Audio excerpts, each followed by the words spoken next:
What does a real red flags looks like in AML? Not in theory, not in a training manual. I'm talking about the kind of red flag that sparks an actual investigation, exposes billions in dirty money, or forces a bank to overhaul its entire compliance structure. In this video, we are diving into 3 real case studies and the red flags that triggered them. So let's jump right into today's video.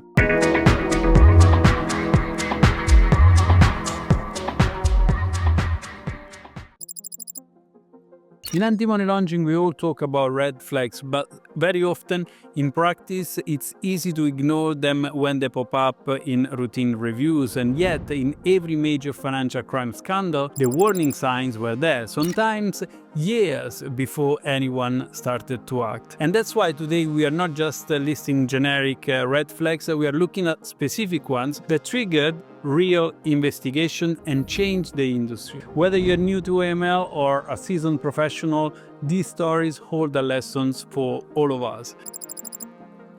If you're serious about growing in this space, check out my FinCrime Career Accelerator. It's an online course built for aspiring AML professionals and career changers. It's packed with practical, case-based lessons, job strategy tips, and access to a private Telegram community. You will find the link in the video description or head to fincrimeagent.com/course. And now let's get into the real world stuff. Let's start with Danske Bank, specifically its Estonian branch. Between 2007 and 2015, that single branch processed over 200 billion euros in suspicious non-resident transactions. And that's not a typo. The red flags? Clients were shell companies from high-risk jurisdictions, mostly Russia, Azerbaijan, and Moldova. Source of wealth was often vague or clearly fabricated. Massive flow of funds moved daily with no legitimate business explanation. Another red flag was staff raised concern internally, including whistleblower Howard Wilkinson, but they were ignored or sidelined. The Danish FSA and Estonian regulators both admitted they failed to act fast enough. Danske later shut down operations in Estonia, faced multiple probes across Europe and the US, and so several top executives resigned. So this case, as we know, reshaped the way we looked at non-resident client risk, cross-border monitoring, and corporate accountability in anti-money laundering.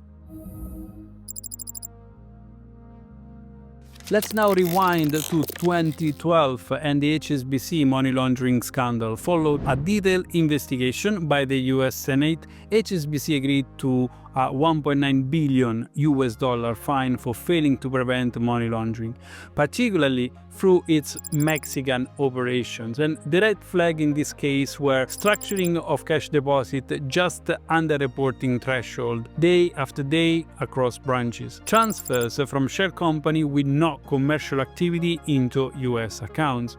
Another red flag was the compliance staff flagged this risk, but senior management prioritized revenue and often dismissed warnings. A US Senate report described the HSBC AML systems of that time as woefully inadequate.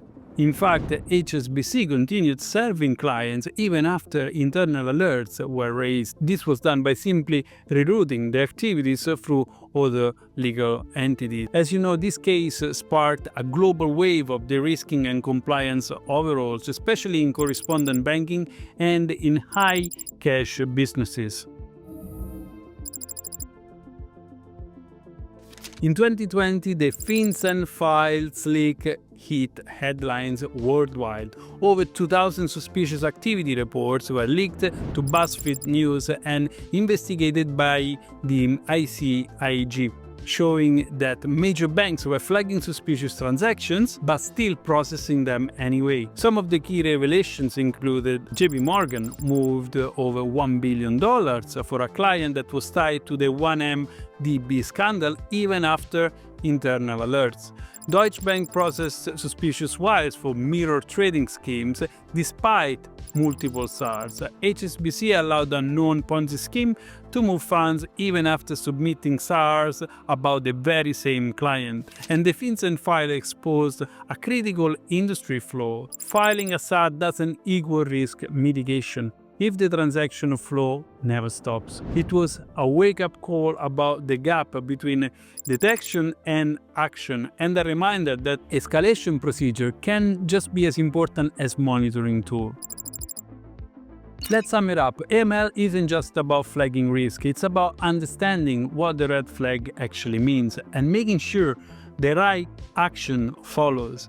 Each of these cases that we've seen today, Danske, HSBC, the FinCEN file, had alerts. What failed was the response. Whether you are in KYC, transaction monitoring, or in the FIU team, what matters most is asking the right questions and pushing when something doesn't add up. Which red flag stood out most to you? Have you seen similar patterns in your own risk? Drop your thought in the comments of this video. I read and answer to every of your comments. And remember, if you want to deepen your practical knowledge, check out the FinCrime Career Accelerator. The link is in the video description. Don't forget to like and subscribe to my channel and press the bell if you want to be notified when new videos are going live. And that's all for today. Thank you for watching, and until next time, see you soon.